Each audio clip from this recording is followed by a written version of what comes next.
Before you start an oil painting, what should you do first? Today we're not painting. I know, terrible news. Oh, thank God he's not painting. Is that what you thought? Yeah.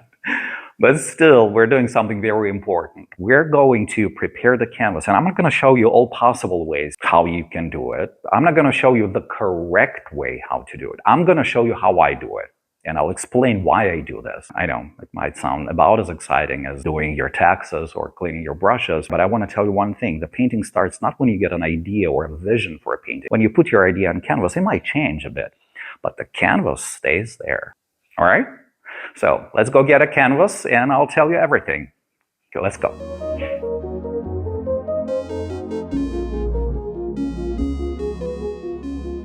I want to take you to one of my favorite art supply stores here in Amsterdam, and just to look around to see what they have, and hopefully I won't get distracted by everything they have.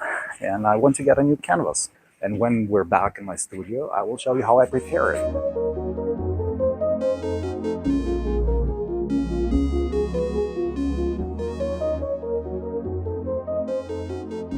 There are so many canvases, that's true. And they're also different on size and materials they're made of. And their stretcher bars are different. So which one to pick? What canvas to choose for your painting? Canvas sizes. So size does matter. If you're painting just an apple, a single fruit, then it's okay to pick a smaller canvas. But also here, if you're going for a classical painting, then a classical painter knows that the size of the fruit on canvas in a still life should be the same as the real size of a real fruit in real life. So anyway, you're painting a single fruit. You can pick a smaller canvas. It's fine. But imagine you're about to start painting a figure and you're placing the whole figure, the whole body on this tiny canvas. And then you will have to paint nose, eyes, mouth, eyelashes, fingers, fingernails, everything, all those tiny details. How comfortable will it be for you to work on a tiny canvas? Of course not. So for a figure, for the whole body or even a part of the body, I would pick a larger canvas. On a bigger canvas, you feel more confident, you have more room for mistakes too, and to correct them if you do something wrong. But also the figure will breathe on this large canvas. I will be painting a half figure, the upper body. I will get this canvas 70 by 100 centimeters. Okay, another question artists just love to discuss. Linen versus cotton. Is linen better and more professional and more premium, and cotton is only for beginners and for exercises? Well, my answer is no. Many professional artists would prefer to work on linen canvases. Me too. They have more premium feel, but they're also more expensive. Cotton canvases, on the contrary, they are more affordable. The quality of the painting depends totally on how you paint and what you put on that surface. A bad painting on linen is still a bad painting.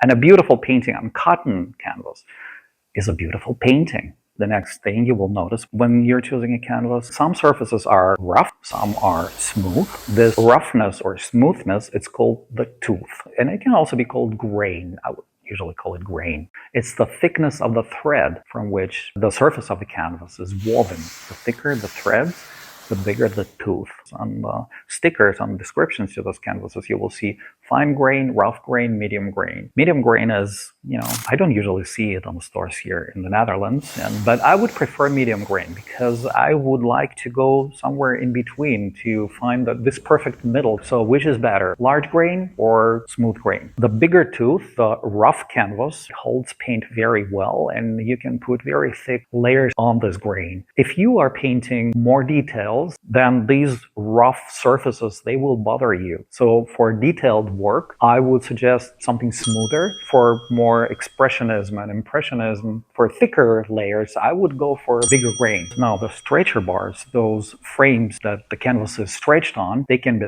thick or thin. The thicker stretcher bars, they're stronger and they won't let the canvas go wavy as easy as the stretcher bars that are thin. For large painting, I personally would prefer to have a canvas with thick stretcher bars. But right now, for the painting I'm going to be working on, I have picked this canvas with thin stretcher bars. People think, oh, the canvas goes wavy, and what do I do? Here's a secret. These wooden sticks, They are to fix this waviness. Another thing, when you're choosing a canvas, if it's drum tight, it sounds like a drum, then it will be much harder to paint on canvas like this. I prefer my surfaces with medium tension so that I can control it and I can adjust it. Now I got my canvas. Let's head back to the studio and I'll tell you why I put extra layers of gesso on a pre-gessoed canvas that I buy.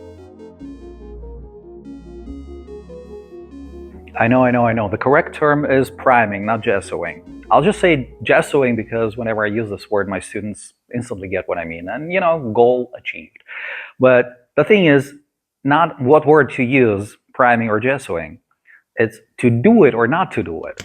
You might ask, if I buy a pre-primed canvas from a store, do I still have to do all this theater and put extra layers of gesso and such hassle and waste of time? Well, the answer is yes, you can start painting on a pre-primed canvas. And many artists do, and their works are beautiful. I'll just tell you why I do it. Personal reasons are, let's say I'm about to have a huge, beautiful party. And I'm preparing the venue for this party because I don't want no surprises later on when the party is going on, But the technical reasons why I'm doing this, reason number one is the smoothness of the surface. Even though your canvas is pre-primed by manufacturer, when you touch it, you still feel that roughness. And if I want to have a precise initial drawing, or if I want to make some corrections later on in a process, then it's much easier to do on a smoother surface. Although I'm not going for the effect of plastered wall. I'm not putting like thick layers of gesso or too many of them. I put usually 2 or 3. And I don't sand previous layers because I still need some roughness. That's about the smoothness. Then the absorbency. The more layers of gesso are on a canvas, the less absorbency there is. We know that the oil from the paint, it's sucked in by the canvas. And I want as much oil as possible to stay in the paint on canvas so that my colors are bright and beautiful. All right, now there is some sun, and it's a beautiful moment to explain another reason why I gesso my pre-primed canvases. You see this? Like this. This canvas is not gessoed by me. It's pre-primed by manufacturer. And you see the backlight? You see the light coming through the canvas? I don't want this light. This light will make it harder for me to see the colors and the values. And if you're painting in a very light studio or outside on plein air, then what I would usually do, I put a cardboard behind the canvas or a piece of wooden panel because that backlight, not my friend, And another personal reason why I gesso my pre-primed canvases, the sun is gone, is that painting might be stressful. And I don't need no extra stress coming from canvas. I want canvas to be my friend, not my enemy, So the canvases I buy in a store, they are not defective, they're not bad. And this is not the reason why I prime them. They are just not made for me personally. And I adjust them to work better for me. What gesso am I using? I'm using this one and this one. Dutch quality, good. The thing is, do not worry about the gesso brand. And you can try them all. At the end, you will figure out which one works better for you. If you're going to buy gesso, go for artist grade gesso. Do not buy those huge buckets of primer for your walls in a living room. Your canvas is not your living room. So no wall primer, only artist grade gesso. Do not overthink it. Buy something which you can afford, start with it, and then you'll see. Because what's more important than a logo on a bottle of gesso you're buying is how you use this product and how you prepare your canvas. You can try painting on a pre-primed canvas, on a canvas you gesso, and you will see the difference. And with experience, you come to a decision which is better for you. Oh, there's another question I'm asked a lot, and I'm surprised to hear this question from beginner artists. They ask me, do we have to size the canvas? How do they even know what sizing is, Because sizing is when you seal the raw canvas before you put gesso on it. And the sealing, traditionally, the glue was made out of rabbit skin. Yeah, I have so many rabbits running around here near my house, and we see them when I walk my dogs. They're too cute. So I don't want no rabbits. I don't want no bunnies on my canvas. No, I don't size my canvases because the manufacturer already did it. And this I don't need to do. Now, when the canvas is gessoed, we arrive at my favorite stage in painting, Imprimatura. the birth of the painting. My usual mixture is mostly raw sienna with a little bit of ochre and just a tiny touch of cadmium red light. I like it. It's very earthy, it's very warm, and yeah, it helps me a lot. What the word imprimatura means, it comes from the Italian imprimere, which means to print, to imprint, to press into. And it actually describes the process, how imprimatura was made. Back in the Renaissance, the process was to press this color into the gessoed canvas or surface. And they would not just do it very gently, the way we do it today, they would really imprint, they would slap, they would rub very fiercely. That's why imprimere. And the first one who described this process was a very famous historian. His name is Giorgio Vasari, and this is what he wrote.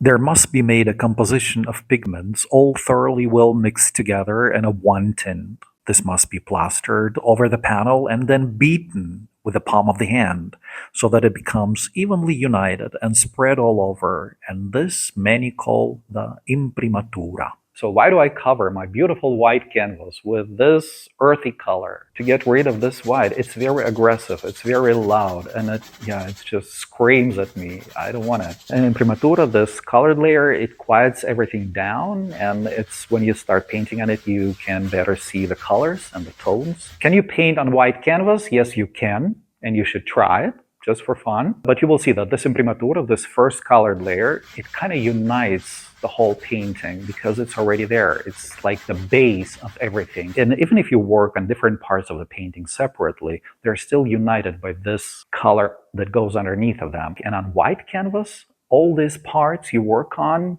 they will float separately and, not a beautiful effect. The sun is gone again.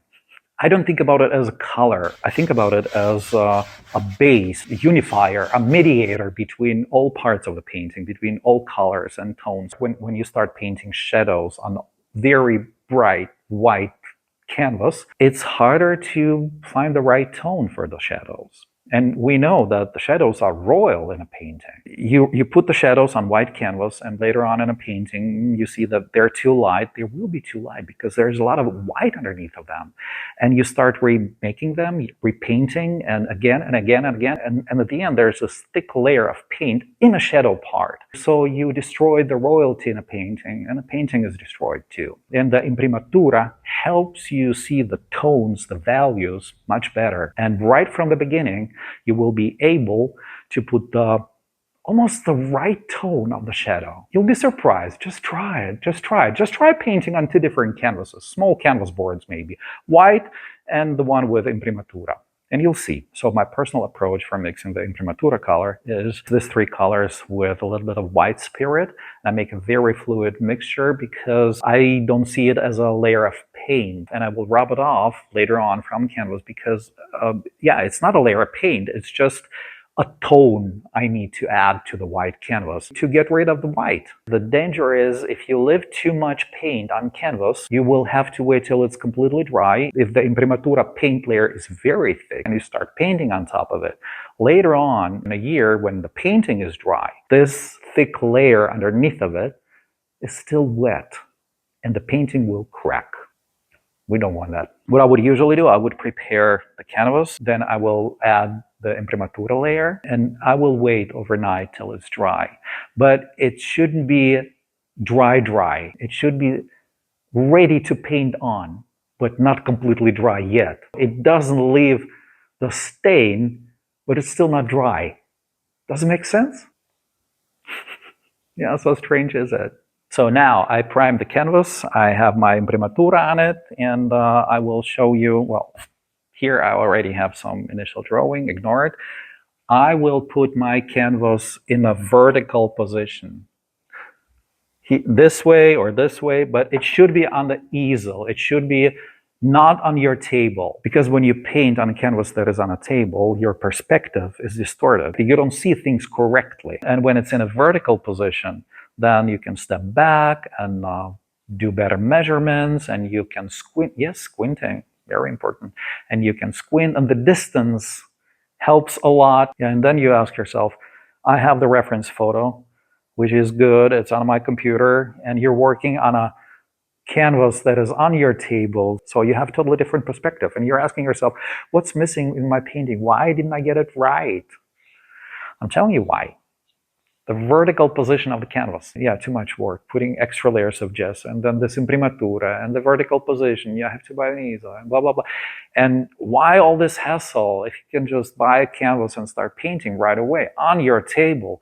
Well, if you want a good experience in painting, if you want to enjoy painting, then these things, they will help you have this beautiful party. I always say that it's like eating a pizza. A baked pizza tastes much better to me than raw pizza. That's my answer to why I prepare my canvases. This is not the only way. This is not the universal way. This is just my way. In the next video, we will start painting. Finally, I know. We will talk about the initial drawing, why I make it with paint and not with graphite. We'll talk grid or no grid for initial drawings, how to make the first layer of the painting, and why covering the whole canvas with the first layer is so important. And we'll also talk about how to compare colors that you have on a screen to the colors you have on the canvas. And of course, we'll talk about squinting. Why is it so important? Why I keep talking about that? Yes, my name is Dimitri Ross. I'm a figurative artist in Amsterdam, and I will see you in the next one. Ciao, ciao.